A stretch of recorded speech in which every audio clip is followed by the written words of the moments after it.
Assalamualaikum warahmatullahi wabarakatuh. Waalaikumsalam warahmatullahi wabarakatuh. Alhamdulillahillazi ahyana ba'dama amatana wa ilaihi nusyur. Asyhadu an la ilaha illallah wa asyhadu anna Muhammadan abduhu wa rasulullah nabiyya ba'da. Pertama sekali, marilah kita bersyukur kepada Allah Subhanahu wa taala atas limpahan rahmat, nikmat dan kesempatan kesehatan yang diberikan kepada kita semua, sehingga kita bisa bersama-sama melaksanakan ibadah salat subuh di musola atau di surau yang sama-sama kita cintai ini. Selanjutnya, selawat berserta salam tidak lupa pula kita mohonkan kepada Allah Subhanahu wa taala, semoga disampaikan buat arwah junjungan kita Nabi besar Muhammad sallallahu alaihi wasallam. Allahumma sholli ala Muhammad wa ala ali Muhammad. Yang terhormat Bapak Kapolres Kabupaten Tanah Datar beserta dengan anggota rombongan, yang kita hormati Bapak Pengurus Surabaya Jorong Gilian, seterusnya yang sama-sama kita hormati angku-angku Jemaat, jadi pandai, pemuka masyarakat, pemuda dan pemudi, seterusnya jemaah Surabaya yang insyaallah dimuliakan Allah Subhanahu wa taala. Baiklah Bapak dan Ibu, yang pertama tentunya kita selaku masyarakat Jorong Gilian menyampaikan selamat datang kepada Bapak Kapolres beserta dengan rombongan yang telah membersamai sholat subuh kita pada hari ini di Surabaya ini. Dan kemudian tentu kehadiran Bapak Kapolres bersama dengan rombongan tentu bukan satu kali ini di Jorong Gilian. Kita sama-sama mengetahui bahwasanya Bapak Kapolres beserta rombongan juga hadir sudah beberapa kali di Masjid Hukum Islam, dan juga Bapak Kapolres beserta dengan rombongan juga hadir di rumah Tahfiz Ukhuwah Jorong Gilian, dan juga pernah hadir waktu sholat Isya membuka pawai obor waktu peringatan 1 Muharram. Berarti sudah sering sekali Bapak Kapolres beserta rombongan hadir di Jorong Gilian. Dan tentunya kami mengucapkan terima kasih banyak. Mudah-mudahan kehadiran Bapak di sini bisa menjadikan Jorong Gilian kedepannya untuk lebih baik melalui pesan-pesan atau mungkin penyampaian Bapak nantinya, baik itu tentang informasi-informasi, dan juga mungkin kami tentunya juga ingin mendengarkan pesan-pesan agama dari Bapak Kapolres nantinya. Baiklah Bapak dan Ibu, untuk tidak panjang mukadimah, langsung saja kepada Bapak Kapolres, waktu dan tempat kita persilakan.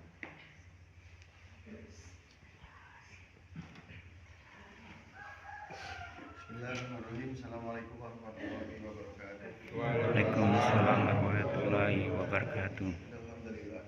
Nasta'inu wa nastaghfiruh wa na'udzu billahi min shururi anfusina wa min sayyi'ati a'malina. May yahdihillahu fala mudilla lahu wa may yudlil fala hadiya lahu. Asyhadu an la ilaha illallah wa asyhadu anna Muhammadan abduhu wa rasuluhu la nabiyya ba'dah.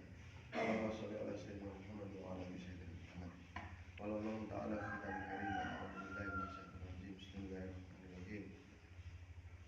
Kuntum khairu ummatin ukhrijat lin-nas ta'muruna bil ma'rufi wa tanhauna 'anil munkar wa tu'minuna billah. Wa qala Nabi sallallahu alaihi wasallam, man ahya sunnati faqad ahabani wa man ahabani kana ma'i fil jannah. Sadaqal 'adzim wa sadaqa rasulullah kama qala Rasulullah sallallahu alaihi wasallam. Bapak Ibu yang sama-sama mengharap ridha Allah Subhanahu wa taala, terkhusus yang saya muliakan, saya banggakan pengurus Mushola Raya Jorong Gilian, Jorong Gilian, Pak Jorong yang saya muliakan, saya banggakan, para ulama, para ustadz, tokoh adat, nenek mama, tokoh pemuda, ibu-ibu, bunda-bunda, dan sama-sama mengharap ridho Allah Subhanahu wa taala. Bersyukur kepada Allah Subhanahu wa taala hari ini kita berkumpul untuk sama-sama menunaikan perintah Allah Subhanahu wa taala, membuktikan bahwa kita ini adalah hamba daripada Allah Subhanahu wa taala yang baik. Orang yang baik itu orang yang taat itu kalau dipanggil datang. Taat kepada Allah kalau dipanggil datang. Nah, muazin telah mengumandangkan azan, itu tanda bukti bahwa Allah Subhanahu wa taala panggil, dan sekarang kita membuktikan diri bahwa kita adalah orang yang taat kepada Allah Subhanahu wa taala. Di masjidnya Allah, di surahnya Allah Ta'ala. Mudah-mudahan satu tempat yang dinamakan surah masjid musola adalah tempat yang dicintai Allah Ta'ala. Mudah-mudahan orang yang masuk dalam surah masjid musola adalah juga orang-orang yang dicintai Allah. Salawat dan salam senantiasa kita limpahkan kepada junjungan Nabi besar Muhammad SAW. Bapak Ibu yang mulia, alhamdulillah kami laporkan kepada Bapak Ibu.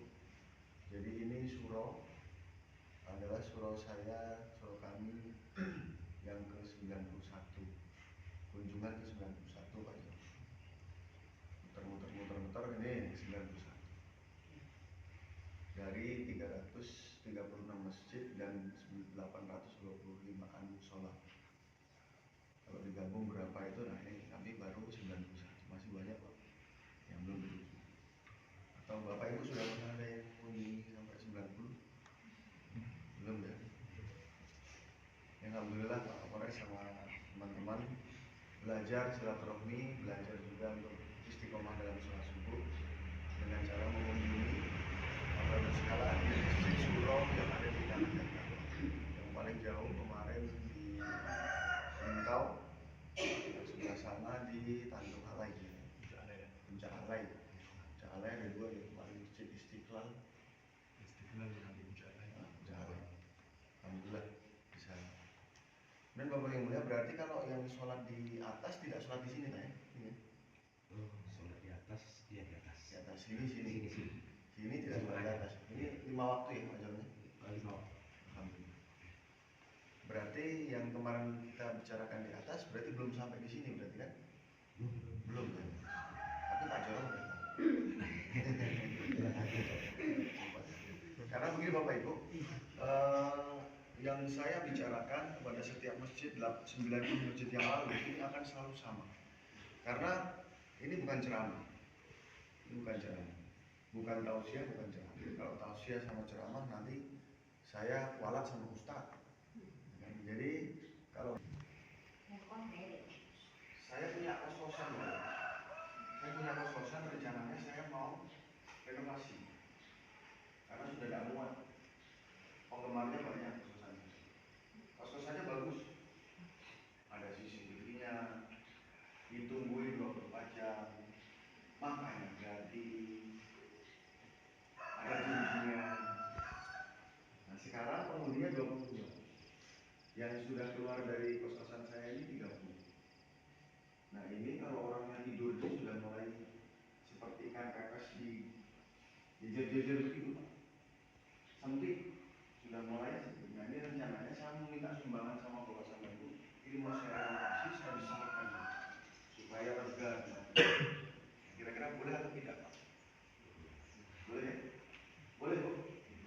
Saya renovasi, saya besarkan supaya pengunjungnya tambah banyak. Nggak boleh? Kasihan anak-anak itu. Mulai sempit-sempit. Sekali lagi, boleh atau tidak Pak? Boleh Pak?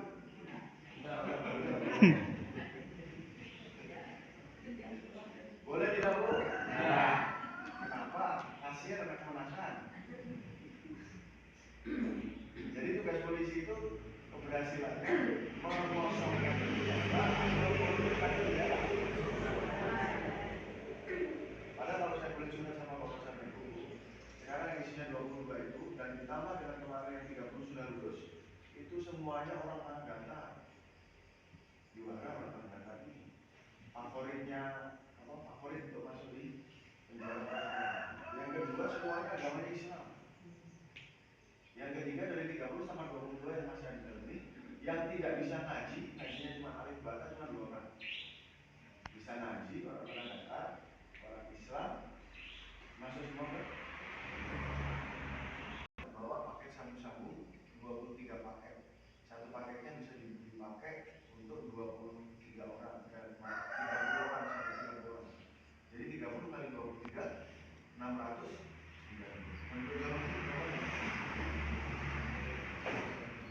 3.000 berarti 3.000 kalau 500 berarti seperlimanya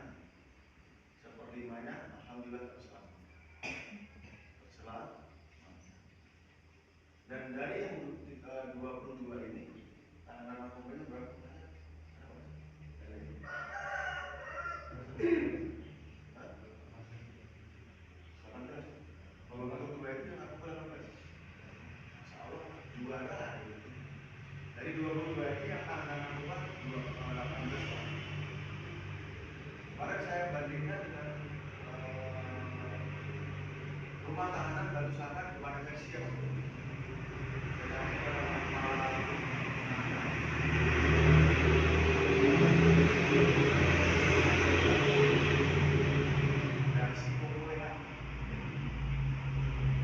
jadi rumah tahanan Batu Sangkar isinya semuanya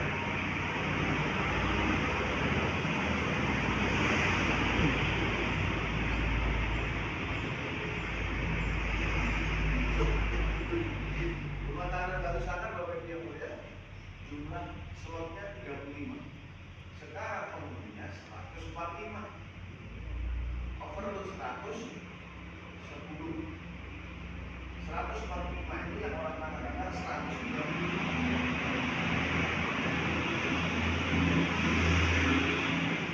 145 yang orang Tangerang 135. Pokoknya juara kurang Tangerang.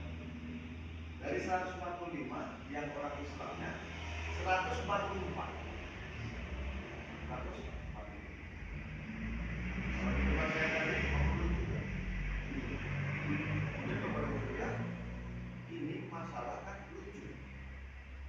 Harusnya karena data yang punya asas adat bersandi syarat bersandi kitabullah, yang punya Bukit Malakala, yang punya Puncak Patung, yang punya desa terindah Luhak Nampuo, saudaranya Agam, saudaranya Imam Kota. Tapi kenapa banyak orang masih penjara? Yang katanya negara ini, daerah ini, kabupaten ini bersandarkan kita, bersandarkan kita. Itu Bapak Ibu. Semuanya diselesaikan atau tidak? Diselesaikan atau tidak Bapak Ibu?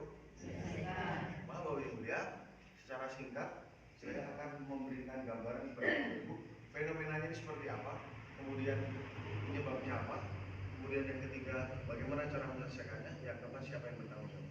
Fenomenanya seperti apa, yang kemudian yang kedua apa penyebabnya, yang ketiga bagaimana cara menyelesaikannya, dan yang keempat siapa yang menyelesaikan, siapa yang bertanggung jawab. Boleh Bapak Ibu ya? Saya kalau suka tanya kepada mereka yang ada di penjara ini, kamu tahu nggak kenapa sih alasan kamu jual narkoba? Begini pak, kurang duit pak, segala macam, enak pak barangnya segala macam. Saya tanya lagi, kamu tahu nggak sih sebenarnya kalau narkoba itu nggak boleh dipakai? Mereka bilang, tahu nggak kalau narkoba itu nggak boleh diedarkan, bahkan sampai diedarkan kepada anak-anak SD. Ada pelaku. Mereka bilang, tahu. Ada juga ditanya, kamu tahu nggak kalau nggak boleh nyolong sapi? Dia bilang, tahu. Kamu boleh nggak? Tahu nggak kalau kamu nggak boleh nyolong motor? Dia bilang, tahu. Semuanya tahu, tetapi kenapa tetap mengerjakan perkara ini? Jadi Bapak Ibu, fenomenanya tidak lebih sama, kurang lebih sama dengan zaman dulu yang disebut dengan zaman jahiliyah. Bapak Ibu tahu, Bu? Tahu Bu zaman jahiliyah itu zaman apa? Bu? Pak, zaman jahiliyah itu zaman apa? Zaman kebodohan. Ternyata zaman jahiliyah itu bukan zaman kebodohan. Jahil itu bukan bodoh. Ada anak SD, nggak boleh kepala ditoel-toel, betul ya? Boleh nggak kepala ditoel-toel ya? Gini-gini kan? Tahu ya? Tapi nama jahil, kadang-kadang ngejahili temennya, kepala temennya begini-begini kan? Ya kan? Nah, namanya jahil. Tahu tetapi sengaja. Jahil. Tahu tetapi sengaja. Ya, apakah kalau anak laki-laki anak sekolah itu tidak tahu kalau lampu merah itu harus berhenti? Tahu. Kenapa diterobos? Bukan bodoh, jahil. Nah sekarang keadaan kita seperti itu fenomenanya. sama seperti dulu zaman jahiliyah. Dan Allah Subhanahu wa taala karena iman tidak sempurna kepada Allah Subhanahu wa taala. Imannya rusak. Iman yang rusak menyebabkan amal rusak. Amal rusak menyebabkan muamalah rusak. Muamalah rusak menyebabkan masalah rusak. Masalah rusak menyebabkan akhlak yang rusak. Iman, ibadah, muamalah, muasyarah, akhlak. Kata Nabi SAW, di dalam diri kita ada segumpal daging. Kalau daging itu baik, baik seluruhnya. Kalau daging itu buruk, buruk seluruhnya. Dia adalah hati. Hati dan kolbu itu tempatnya iman. Tempatnya iman. Kan bukankah iman itu dilafazkan dengan lisan, dikesankan dalam hati, diucapkan dengan perbuatan. Jadi iman ada di dalam hati. Karena iman rusak, hati menjadi rusak, badannya semuanya rusak. Akhirnya ibadah rusak, muamalah, muasyarah, akhlak semuanya menjadi rusak. Suka nipu, penjahat, melakukan tindak pidana, sama suami istri tidak akur, sama anak tidak sayang dan lain sebagainya. Kalau boleh melihat penyebabnya itu. Penyebabnya. Nah sekarang kita sama-sama sudah tahu penyebabnya. Bagaimana cara memperbaikinya? Bagaimana cara mengatasinya? Kan begitu. Supaya tidak banyak penjahat, supaya tidak banyak orang yang tidak beribadah. Dalam nomenklatur ibadah juga berbeda. Kalau iman sudah rusak, maka ibadah rusak. Contoh fakta real di lapangan. Kalau iman rusak, ibadah jadi rusak. Contohnya, di antara 30 yang sudah pernah saya tangkap dan lulus menjadi alumnus penjara Polres Anantar, dan yang 22 sekarang Pak, semuanya 52. Ketika tertangkap tidak pernah sholat. Dalam Al-Quran disebutkan inna sholata tanha anil fahsya'i wal munkar. Jadi karena iman rusak, ibadah juga rusak. Cocok Pak dengan ayat ini. Karena dia iman rusak, maka ibadah menjadi rusak. Kalau itu sudah tidak ibadah, tidak sholat, maka tidak tercegah perbuatannya fahsyawal munkar. Akhirnya dia berani melakukan perbuatan fahsyawal. Sekarang Pak, yang menjadi pemikiran kita yang agak rawan realita di lapangan adalah sekarang saya mau tanya sama Pak Jorong. Pak Jorong, berapa jumlah laki-laki balik di Jorong ini? Berapa laki-laki balik di Jorong ini? Laki-laki balik tadi 6.000 ya? 3.000, laki-laki baliknya 1.200. 1.200 jumlah masjid dan musola di Jorong ini? 9. 1.000 pakai kalkulator. Boleh Bu ya? Kita akan sama-sama berpikir. Jumlah laki-laki balik 1.200. Jumlah masjid dan musola Islam. Ini kan masjid, ini musola. Berapa tadi? 9. Bagi 9. Realnya 133. Ya, orang laki-laki balik. Jadi kalau mau dihitung-hitung, harusnya setiap musola atau masjid plus minusnya ada laki-laki sejumlah 133 setiap sholat. Coba, Bu, betul? Plus minus nanti masjid bisa 150, 160, musolanya berkurang bukan 133, 100 atau kalau tidak 90. Kita ambil aja harusnya 133 setiap masjid dan musola, kita ambil karena ini musola 100 saja. Boleh? Pertanyaannya sekarang ada berapa? Laki-laki balik 1, 2, 3, belum balik ini yang 3, 4, 5, 6, 7, balik sudah 7, 8, 9, 10, 11, 12. 12 100 dikurangi 12 80 deh. Harusnya ada 88. Kok 80? Kurangnya 80. Sekarang pertanyaannya yang 88 mana? Tidak sholat gitu kan? Pak, sholatnya di rumah, baik. Pak, di dalam Quran, di dalam hadis memang tidak ada yang mengatakan kamu harus sholat di masjid, tidak. Tetapi Allah Subhanahu Wa Taala dan Nabi SAW selalu menganjurkan untuk sholat ke masjid. Bahkan Nabi mengatakan kalau ada orang sholat di rumah, maka akan kumpulkan pemuda. Mereka aku suruh mengumpulkan kayu bakar dan aku datang di rumah mereka dan aku bakar rumah mereka, sedangkan mereka sholat di dalam rumah. Yang kedua Bapak Ibu ya, dalam Al-Quran disebutkan rukuklah kamu bersama dengan orang-orang yang rukuk. Maka disuruh rukuk bersama dengan jamaah. Di mana itu tempatnya? Berarti sholat dianjurkan di. Dan yang ketiga, kata Islam. Kalau untuk satu orang namanya muslim, kalau banyak namanya muslimin atau muslimat atau muslimun, muslimin, muslimat, muslimun. Kalau mendirikan sholat dengan satu perintah namanya akimi sholat ala dzikri, akimi sholat ala dzikri. Mendirikanlah sholat untuk mengingatku kata Allah. Nah, untuk mendirikan secara bersama-sama, bahasa Arabnya yuqimunas sholat. Alladzina yu'minuna bil ghaib wa yuqimunas, kata ulama begitu. Jadi sholatnya harusnya ada di masjid. 88 itu kemana? Kemana Bapak Ibu? Jadi Bapak Ibu ya, jangan salahkan siapa-siapa. Kalau di jorong kita sebentar lagi akan banyak penjahat. Kenapa? Karena kalau sudah tidak sholat, dia tidak terhalang dari perbuatan keji dan munkar, dia berani melakukan kejahatan. Akhirnya di dalam kampung kita, dalam jorong kita disebut kampung penjahat. Nah, apapun itu yang akhirnya ditangkap sama polisi, jangan jadikan mereka penjahat. Caranya bagaimana? Kembalikan mereka ke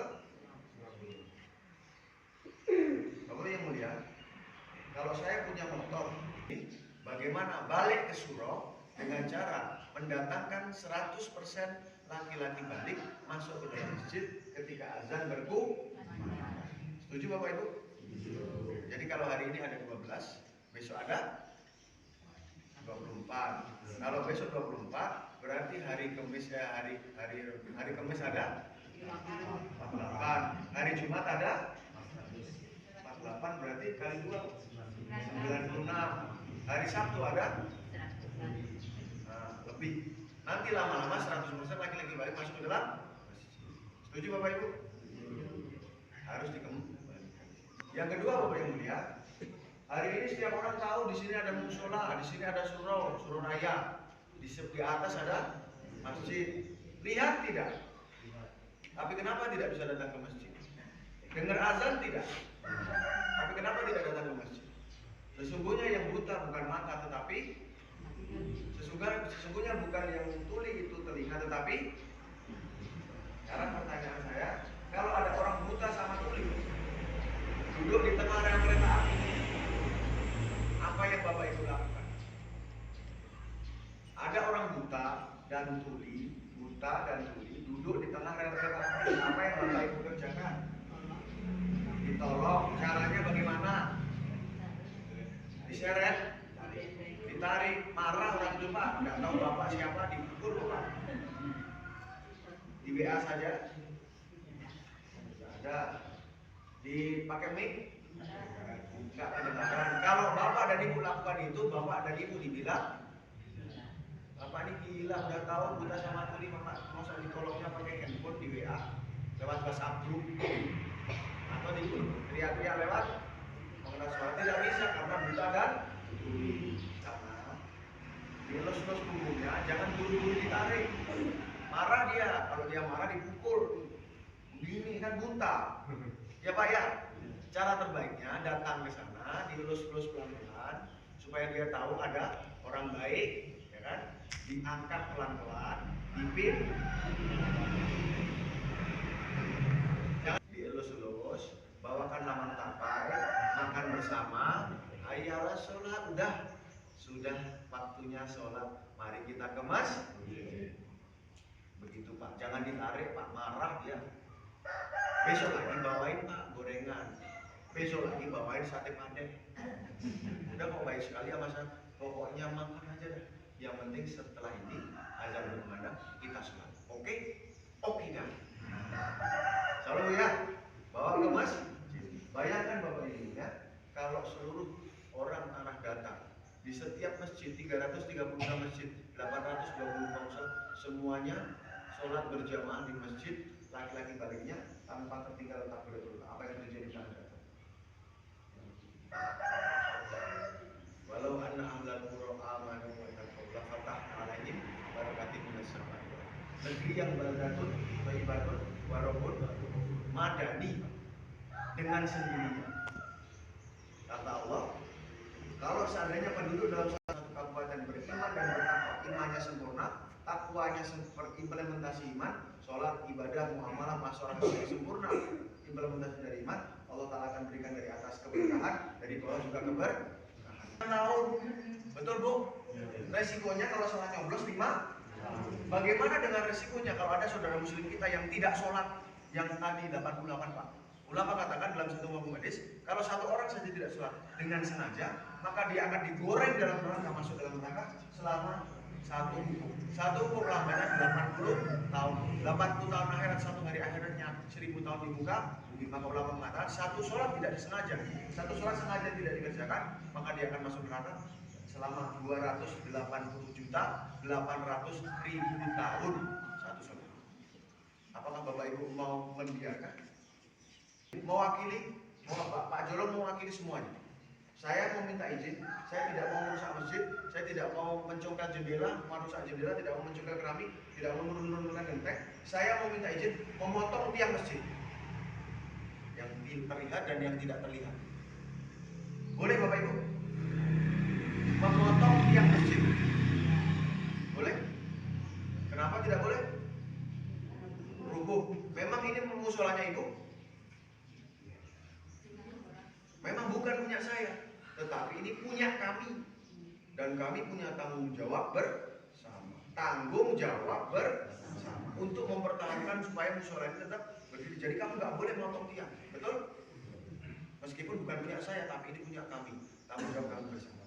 Nabi SAW sabdakan, barang siapa dia sholat, dia menegakkan tiang agama. Barang siapa dia tidak sholat, maka dia sedang merobohkan tiang. Yang 88 yang tadi kita hitung sedang rame-rame merobohkan tiang agama. Bapak Ibu diam saja, hanya mengatakan yang penting saya sholat, istri saya sholat, anak saya sholat, cukup. Orang lain tidak sholat bukan urusan saya. Begitu? Maka tidak boleh. Akhirnya tugasnya siapa? Tugasnya kita semua. Dengan cara apa? Dengan cara 100% laki-laki balik masuk ke dalam masjid. Dengan cara apa lagi? Supaya masuk masjid di jam mati. Mau meninggal bilang mati. Setelah meninggal dibangkitkan dari kuburnya oleh Jibril alaihissalam, teriak mati. Setelah nanti di surga dan neraka terpisah, maka Nabi menghadap kepada Allah bilang mati. Ya Allah, mati masih ada di dalam neraka, dijemput sama Nabi. Betul? Jadi hari-hari Nabi bilang mati. Hari-hari sekarang kita bilang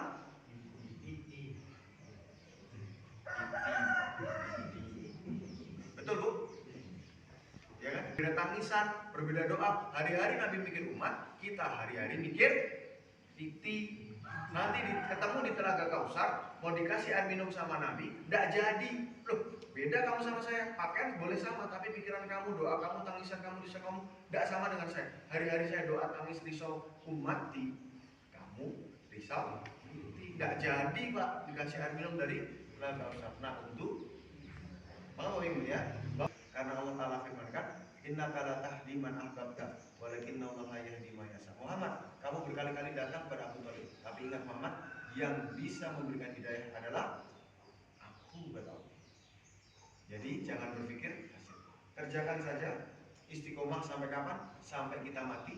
Dan yang ketiga, jangan berpikir hasil. Jangan gampang sakit hati. Jangan, kalau bahasa orang Jakarta, baper. Apa sih lu ngajak-ngajak? Besoknya lagi nggak mau. Jangan Pak, terus saja. Bawakan sate padai, bawakan apel 1 kilo. Nanti lama-lama dia akan masuk ke dalam masjid. Dan yang paling terakhir Bapak Ibu ya, kembali ke surah yang kami angkat sekarang. Polres Tanah Datar mengangkat program mengembalikan iman dan takwa kepada Allah Ta'ala dengan cara kembali ke surah untuk mengangkat asas adat basan di syarat basan di dalam blok. Itu kita angkat dan itu adalah punyanya orang. Betul Pak? Balik ke surah itu punyanya orang. Anak di pangku, kemenangan di dinding, orang kampung di patek, anak disayang dibawa ke rumah, kemenangan disayang dibawa ke surau. Tidak ada orang balik, laki-laki balik, kamarnya di dalam rumah. Kamarnya di mana? Surau. Karena di surau diajari yang pertama agama. Apa itu agama? Tauhid, kalimat la ilaha illallah Muhammadur Rasul masukkan dalam hati. Yang kedua diajari masalah faraid, sholat, zakat, puasa, haji, sedekah dan lain sebagainya. Dan yang ketiga diajari Quran. Itu agama. Yang kedua diajari adab.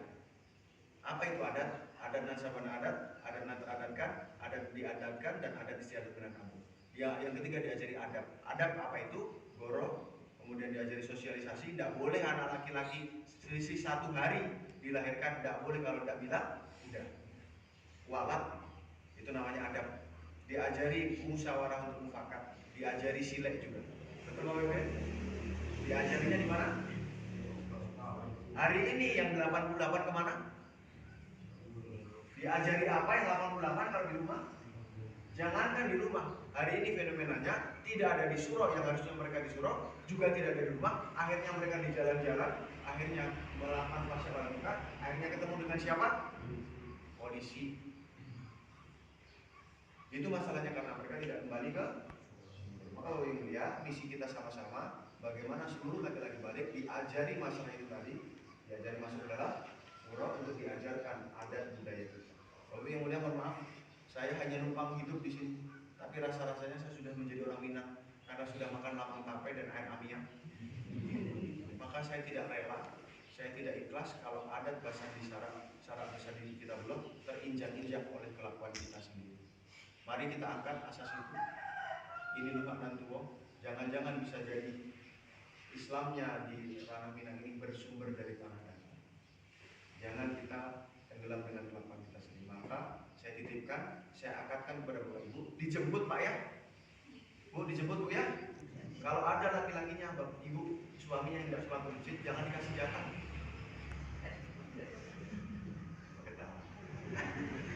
Saya bukan mau ceramah, saya mau ngajak Bapak Ibu bekerja sama. Amar ma'ruf. Kalau nahi mungkar kami bisa, tapi ibu-ibu tidak bisa, bapak-bapak tidak bisa. Tapi kalau amar ma'ruf saya bisa, Bapak Ibu juga bisa.